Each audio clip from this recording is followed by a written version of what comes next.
Hi everyone, my name is Wanjiro Kiniti. I lecture at Mount Kenya University, Parklands Law Campus.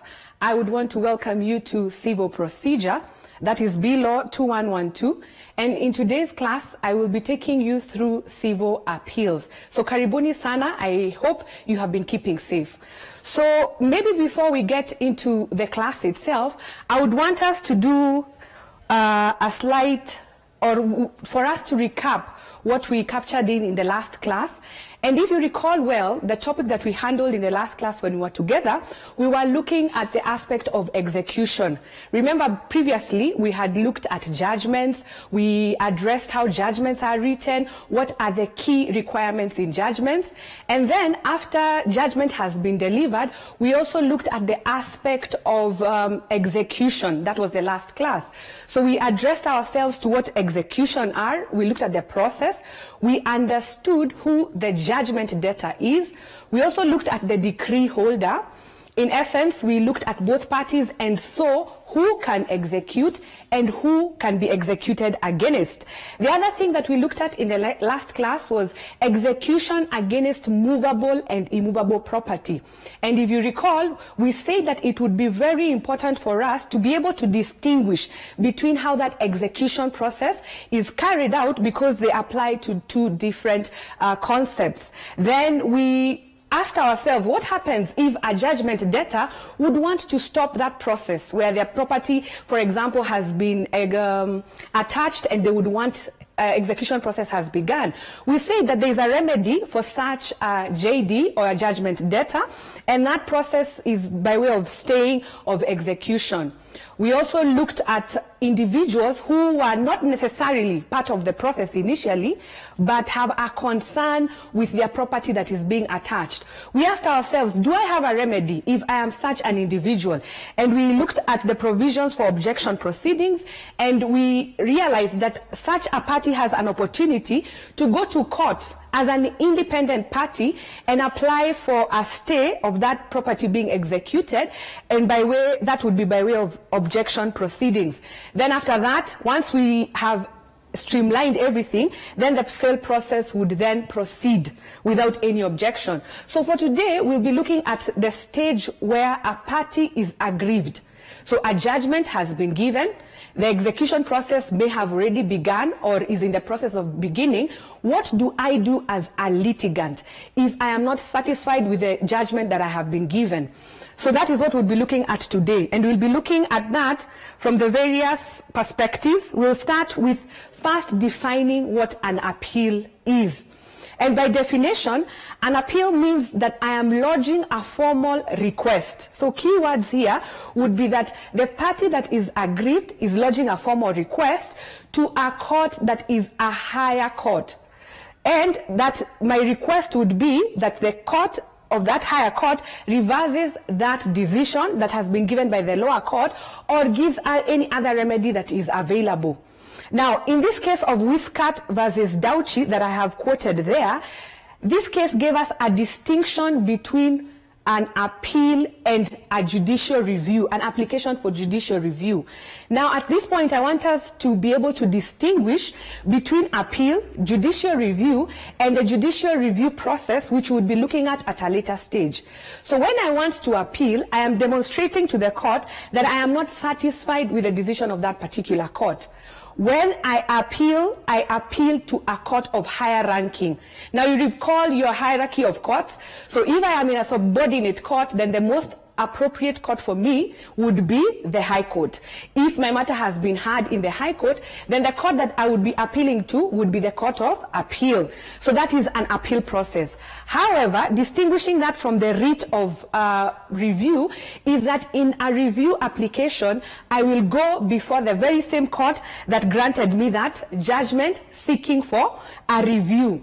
And in this essence, what I am telling the court is that there is an error either in the face of that judgment, or there is an arithmetical error, or I have evidence that I had wished to produce but was not within my reach at the time of the hearing. So Black's Law Dictionary gives us the definition of what an appeal is, and it means it's a process that is undertaken to have a decision reconsidered by a higher authority. It is the same thing that we were looking at when we are defining an appeal. So, like I had hinted before, an appeal that is from the lower court, the subordinate court, and when I talk about subordinate court, we're talking about the Chief Magistrate's Court, it will lie to the High Court. So all your courts, resident magistrate, principal magistrate, and the chief magistrate, if you're not satisfied with a decision that has been given, your appeal will lie with the High Court.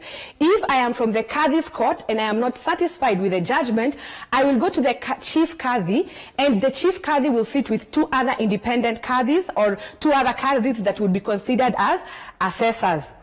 And then from the High Court, my appeal will then lie to the Court of Appeal.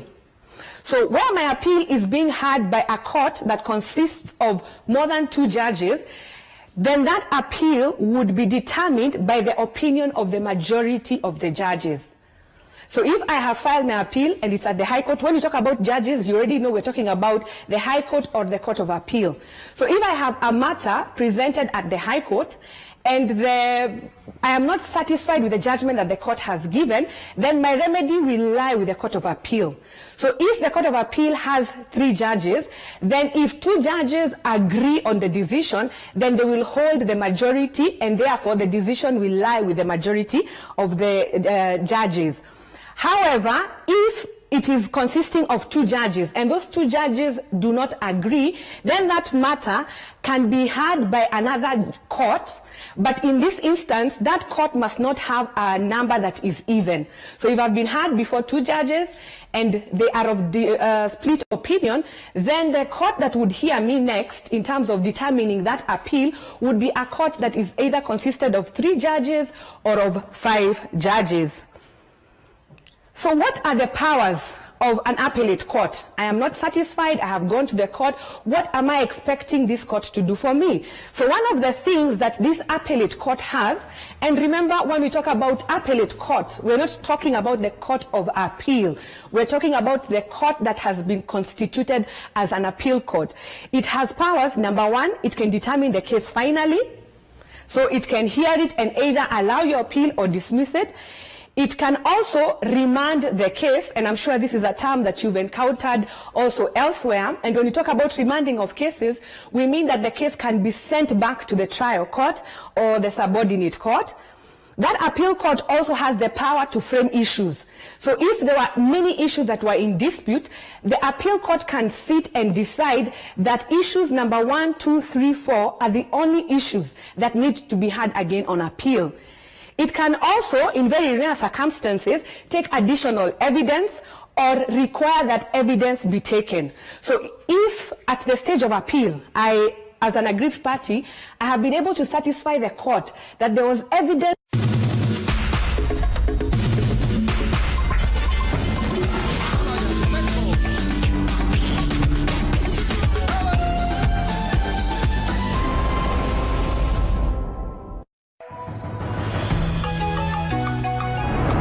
Watu 123 waripotiwa kuugua korona, mtaa wa Mathare ukirekodi visa 33 zaidi. Sisi hakuna kazi nyingine tunafanya. Tunapambana na korona na mishale. Nataka mishale yote. Na hao askari watatoka hapa kama mishale haijatoka. Itatoka, tutaenda kwa nyumba baada ya nyingine. Na tukikuja kwa nyumba yako tukose mshale, utazaa mshale. Uhasama umezidi mjini Narok, watu wengine 2 wakiuawa kutokana na mzozo wa kikabila baina ya jamii ya Kipsigis na jamii ya Masai. Hamna haja ya kufungua shule sasa. Chama cha walimu NAT na muungano wa wafanyikazi wa vyuo vikuu WASU vapendekeza kuahirishwa kwa mitihani ya kitaifa hadi mwaka 2021.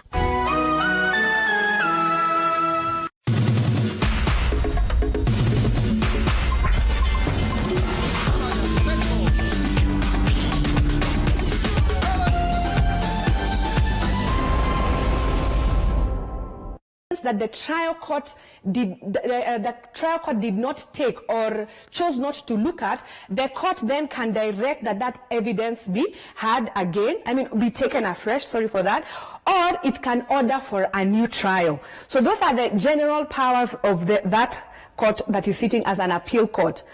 So what happens if it's from a subordinate court to the High Court? The matter shall be heard by one judge, except where the Chief Justice gives direction that it is heard by more than one judge. So if I'm coming from the Chief Magistrate, I file my appeal, the judge that will hear me would usually be one judge. So we've looked at the general power of that court, and we have understood the mandate of the court. So is there any timelines? And at this point, I want us to reflect to Section 1A and Section 1B that we've been interacting with very often, and remind ourselves that one of the primary objectives of the court is to ensure that justice is delivered and is delivered in a timely manner. And if you recall from all the orders that we have encountered, that the aspect of time is very key. Parties are usually given time within which they are required to exchange documents. And that's the same case when we're dealing with appeals.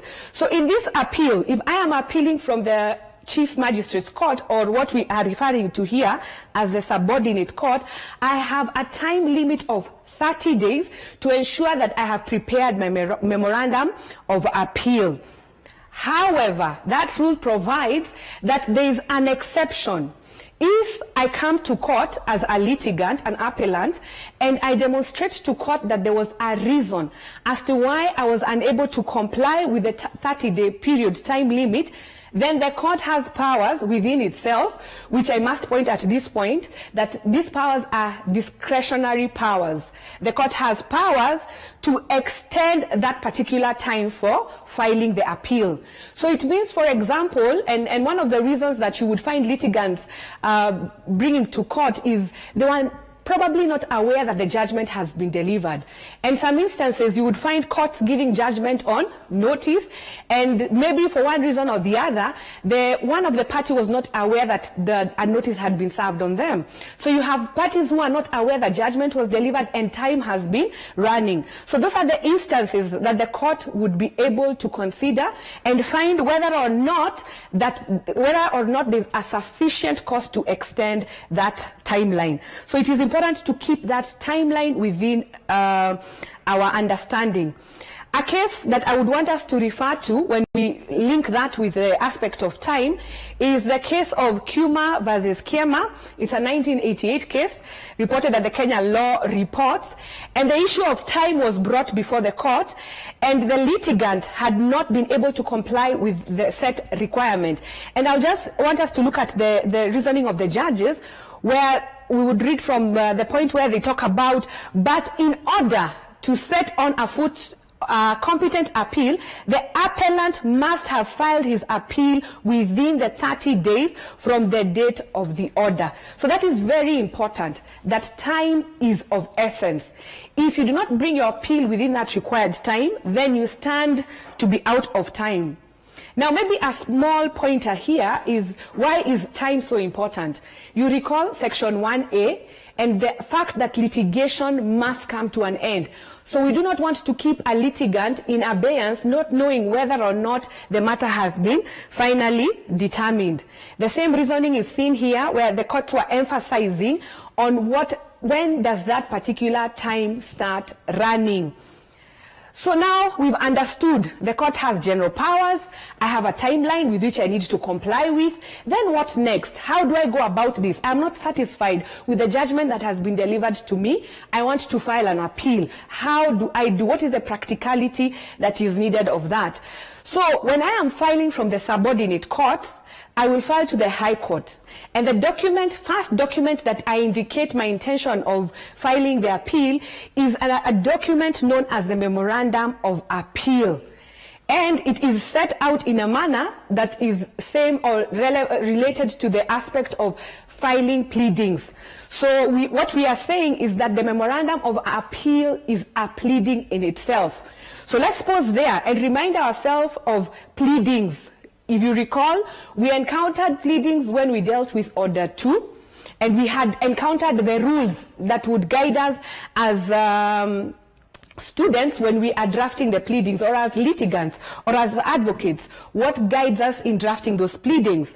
So one of the key things that we talked about or discussed when we looked at that topic was the aspect that pleadings, when I am drafting my pleadings, I am not allowed to plead evidence, I am not allowed to plead the law, I am not allowed to be inconsistent in my pleadings. That same concept will apply when I am dealing with the appeal. It is said that I will not set arguments when I am presenting my memorandum of appeal. It should be factual based on the objections that I wish to raise at the time of hearing.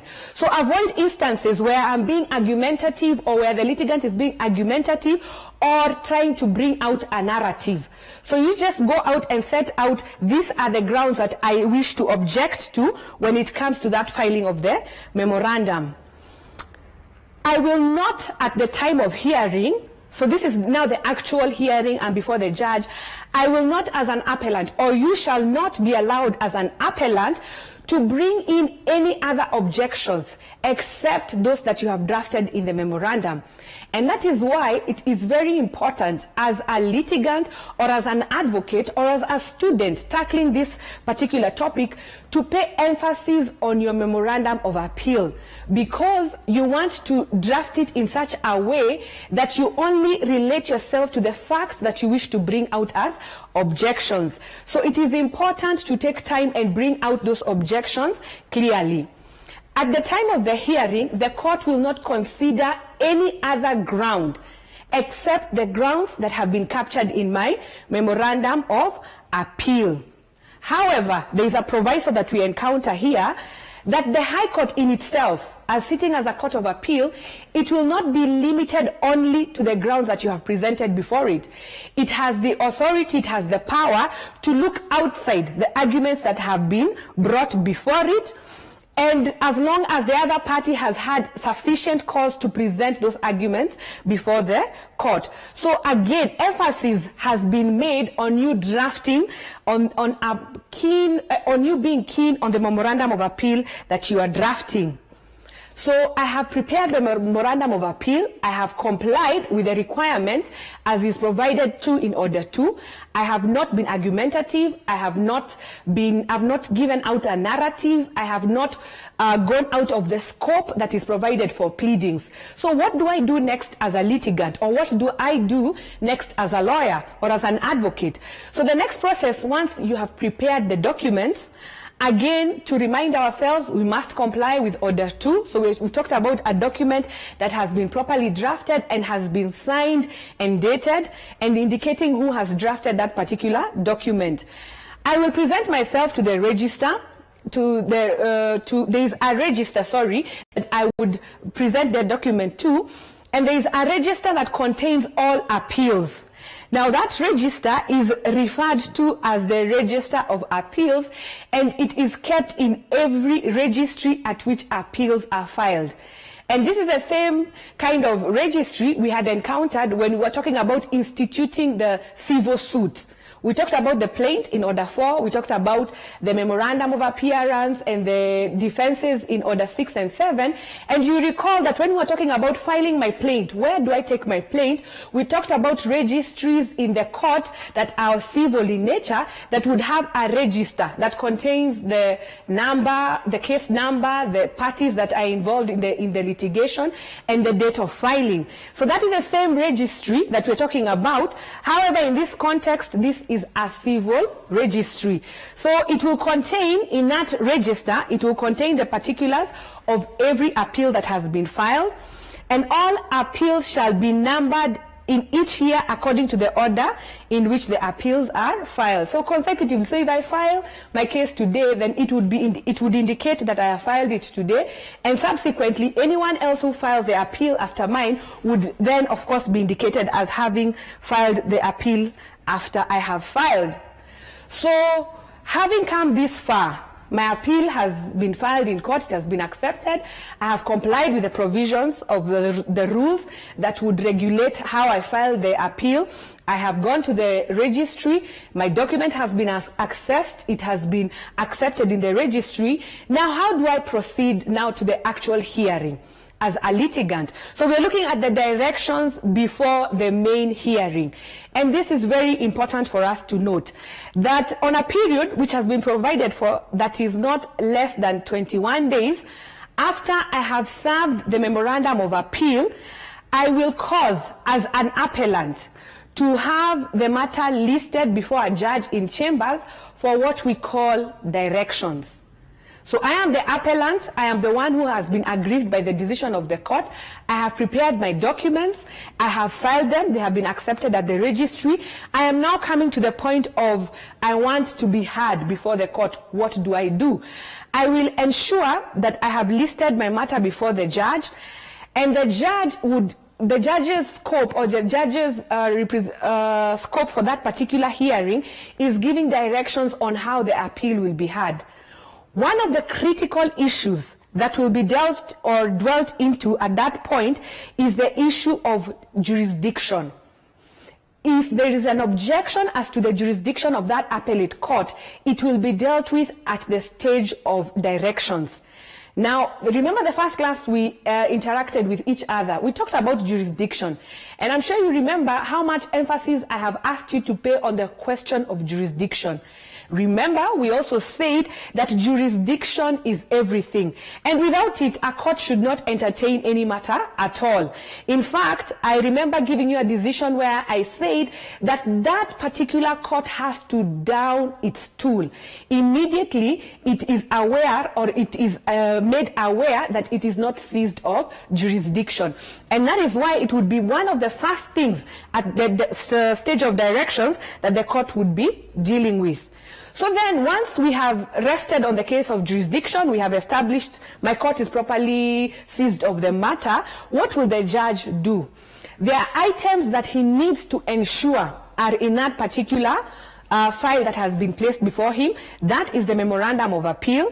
He will also ensure that the pleadings have already been filed. And when we talk about pleadings, we are referring to the pleadings in the lower court.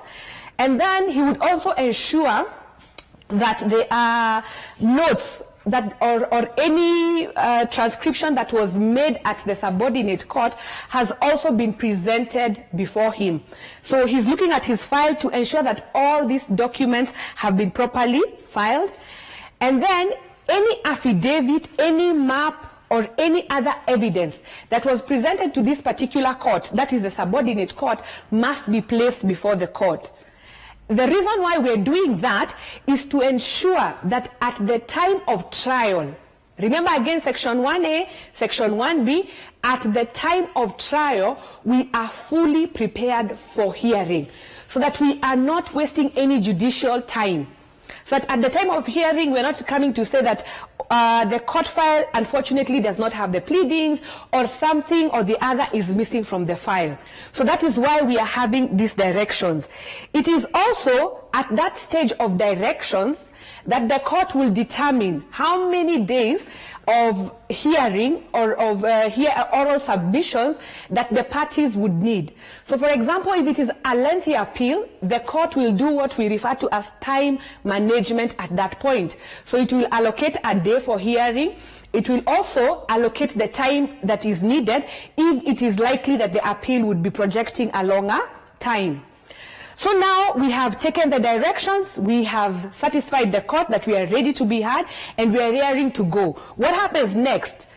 If on that particular day that the appeal has been listed for hearing, or on any other day that it is adjourned to, if the appellant does not appear in court for the hearing, what happens is that the appeal may be dismissed. The appeal may be dismissed in absence of the appellant. You will remember that when we encountered the hearing of the